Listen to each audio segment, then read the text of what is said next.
मैथिली शरण गुप्त द्वारा रचित ये पंचवटी शीर्षक के अंतर्गत कविता है। चारु चंद्र की चंचल किरणें खेल रही हैं जल थल में, स्वच्छ चांदनी बिछी हुई है अवनी और अंबर तल में, पुलक प्रकट करती है धरती हरित तृणों की नोकों से, मानो झीम रहे हैं तरुणी मंद पान के झोंकों से। संदर्भ जैसे लिखते हैं आप उसी प्रकार लिखना है। प्रस्तुत पद्यांश हमारी पाठ्य पुस्तक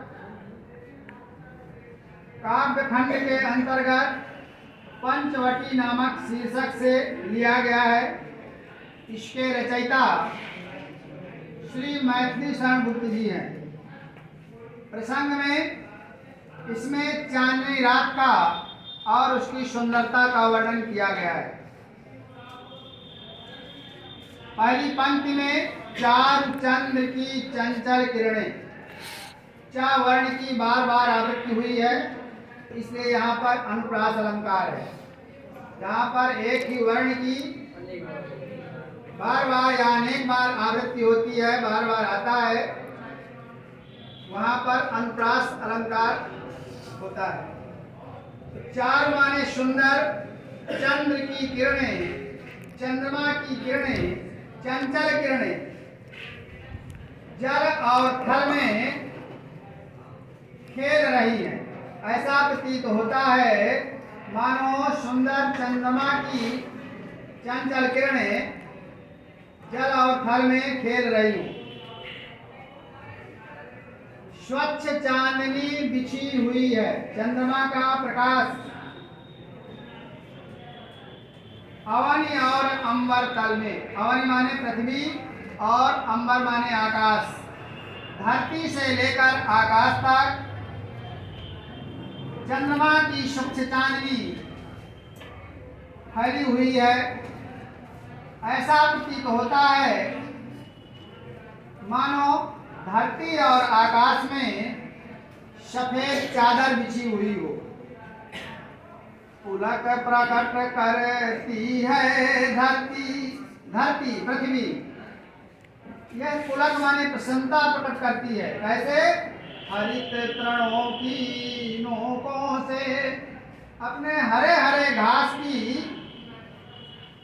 जो नोक है, ऊपरी वाला भाग है, उनको हिला हिला करके हवा में जब घास हिलती है तो ऐसा प्रतीत हो रहा है मानो ये पृथ्वी हरी हरी घास की नोकों से प्रसन्नता प्रकट कर रही हो, और मानो झीम रहे हैं। जब हवा चलती है तो वृक्ष हिलते हैं, तो ऐसा लगता है मानो वृक्ष भी मंद पवन के, मंद माने धीरे धीरे चलने वाली हवा के झोंकों से ये पृथ्वी, ये वृक्ष भी नाच रहे हों। झूमना, नाचना, प्रसन्नता के कारण वो वृक्ष भी नाच रहे हों। वृक्ष मंद मंद सुगंधित वायु के झोंकों से झूमते हुए से लगते हैं। वृक्षों को देख करके ऐसा प्रतीत होता है मानो वो अपनी प्रसन्नता को प्रकट कर रहे हों।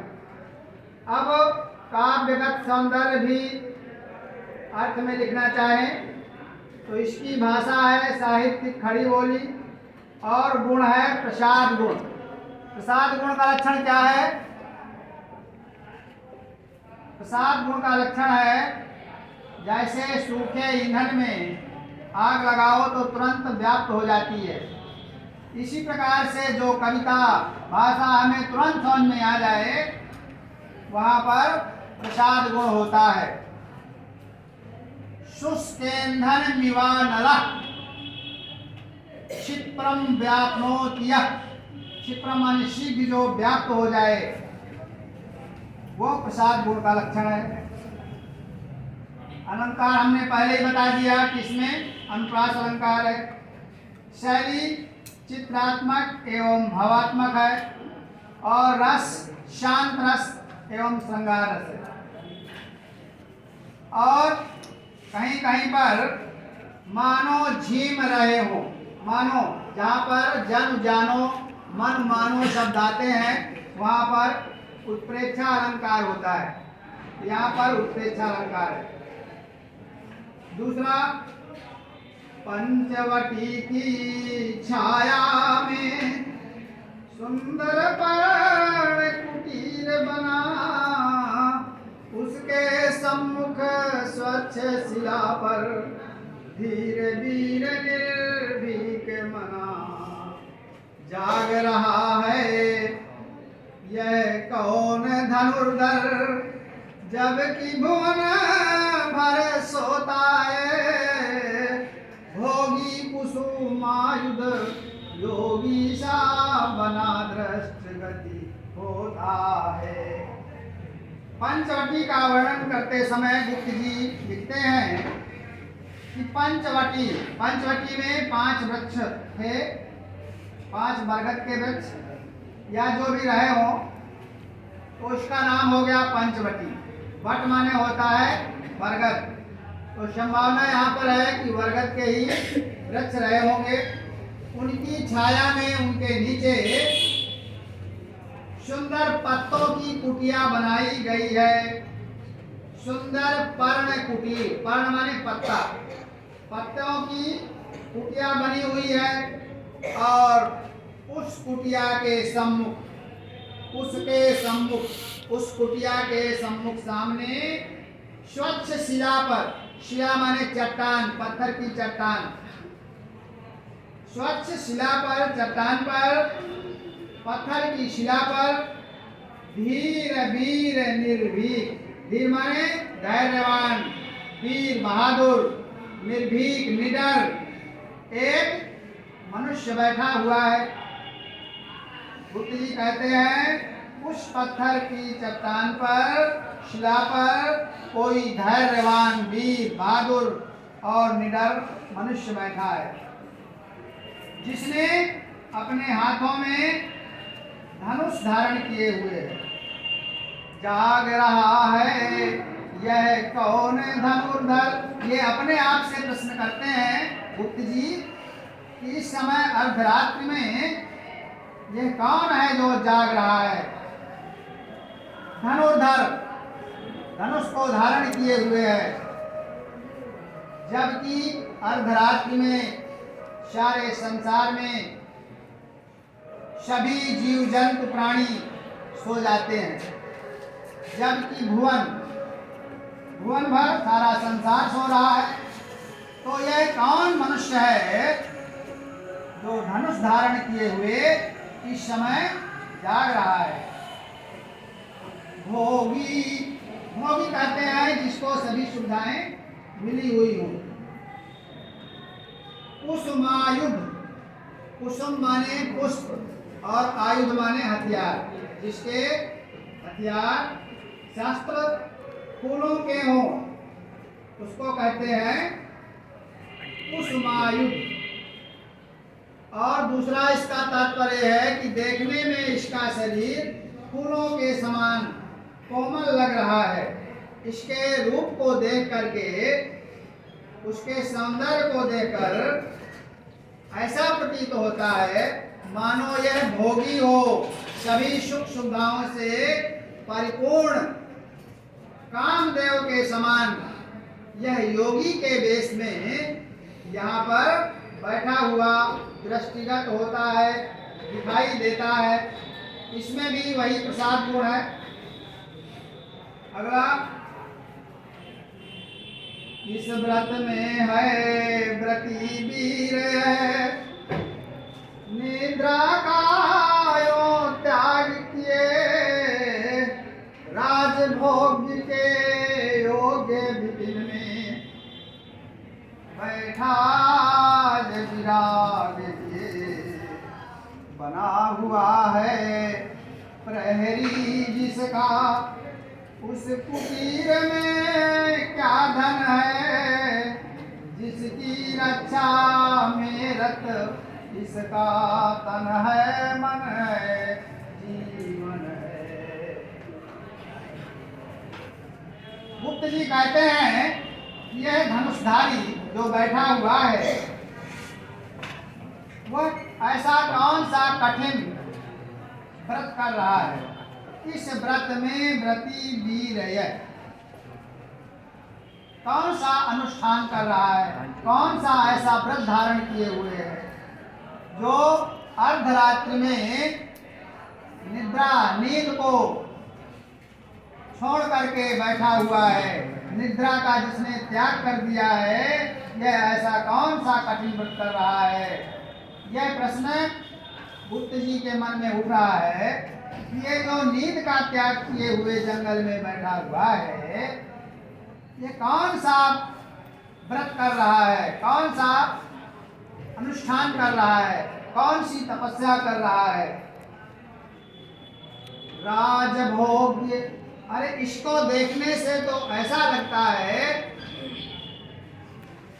ये राज्य भोग के लायक है, राज का सुख भोगने लायक है, लेकिन आज विपिन माने जंगल में बैराग लिए, बैराग कहते हैं विराग, जिसको संसार से कोई मतलब न हो, प्रेम से रहित हो, सन्यासी हो, यह आज बैराग धारण किए हुए जंगल में बैठा हुआ है।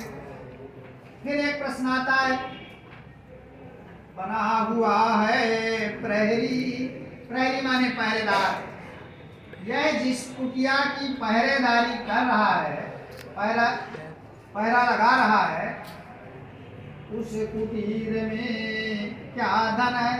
जंगल में पत्तों की कुटिया में ऐसा कौन सा खजाना है, धन है, जिसकी ये रखवाली कर रहा है, पहरेदारी कर रहा है। बना हुआ है प्रहरी जिसका, उस कुटीर में क्या धन है, जिसकी रक्षा में ये अपना तन मन धन सब न्यौछावर किए हुए है, जिसकी रक्षा में रत माने लगा हुआ, इसका तन शरीर मन और यहाँ तक कि अपना जीवन भी दांव पर लगाए हुए सब अर्पण किए।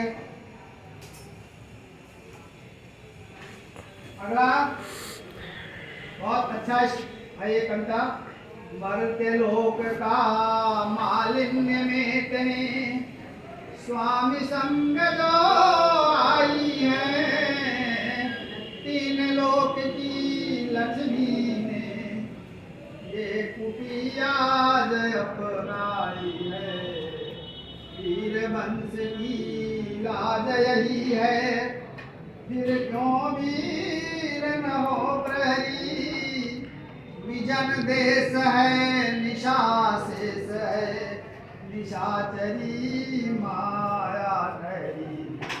इसके बाद गुप्त जी इस प्रश्न का उत्तर देते हैं कि मृत्यु लोक की, ये क्या है, मृत्यु लोक है।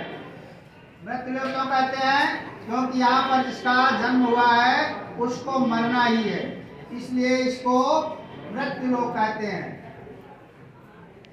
कवि कहता है कि मृत्यु लोक की मलिनता, मालिन्य माने मलिनता या गरीबी को दूर करने के लिए, इस मृत्यु लोक की गरीबी को, मलिनता को दूर करने के लिए अपने स्वामी श्री राम के साथ जो आई हुई है, स्वामी संग जो आई है, इस निर्जन वन में, इस पंचवटी की छाया में, इस पत्तों की कुटिया में जो अपने स्वामी भगवान श्री राम के साथ आई हुई है, वो कोई साधारण महिला नहीं है।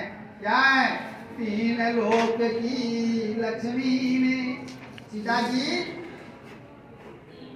लक्ष्मी का अवतार है, इसलिए कवि कहता है कि साक्षात तीनों लोकों की लक्ष्मी सीता जी के रूप में आज इस कुटिया में बसेरा किया हुआ है। तीनों लोकों का धन, आकाश पाताल पृथ्वी, तीनों लोकों की लक्ष्मी ने आज इस कुटिया में निवास किया हुआ है। इसलिए वीर वंश की लाज यही है। वीर वंश, भगवान श्री राम के वंश को सूर्य वंश भी कहा जाता है, रघुवंश भी कहा जाता है, इक्ष्वाकु वंश भी कहा जाता है। बहुत से राजा हुए जिनका नाम प्रसिद्ध है। तो ऐसे वीर वंश की जो मर्यादा है, कुलवधू है, उसकी रक्षा तो वीरों का दायित्व है, उसकी रक्षा करना।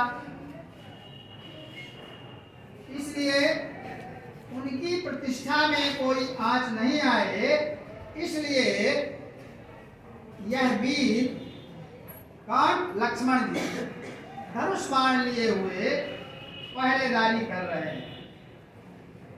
कवि कहता है कि वीर वंश की ये मर्यादा है, फिर ये वीर पहरेदारी क्यों न करे। और कारण भी है। कारण क्या है? विजन देश है। ये जो देश है, स्थान है, विजन, मनुष्यों से रहित है। जंगल में मनुष्य नहीं रहते, तो मनुष्यों से रहित है और निशा शेष है। अभी रात बहुत बाकी है, बहुत शेष है और निशाचरी माया है।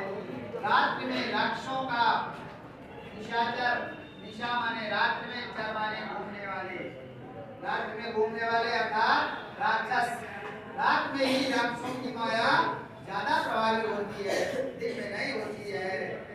इसलिए वीर का ये कर्तव्य है कि उसको सावधान रहना चाहिए।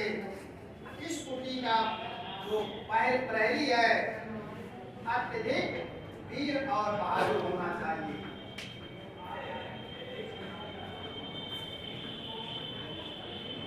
अगला,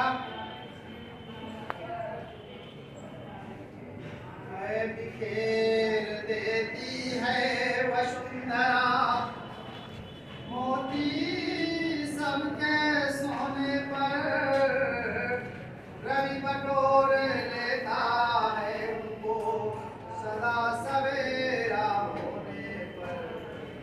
और विराम डायरी अपनी संध्या को दे जाता है, सूर्य श्यामतन जिससे उसका नया रूप झलकता है।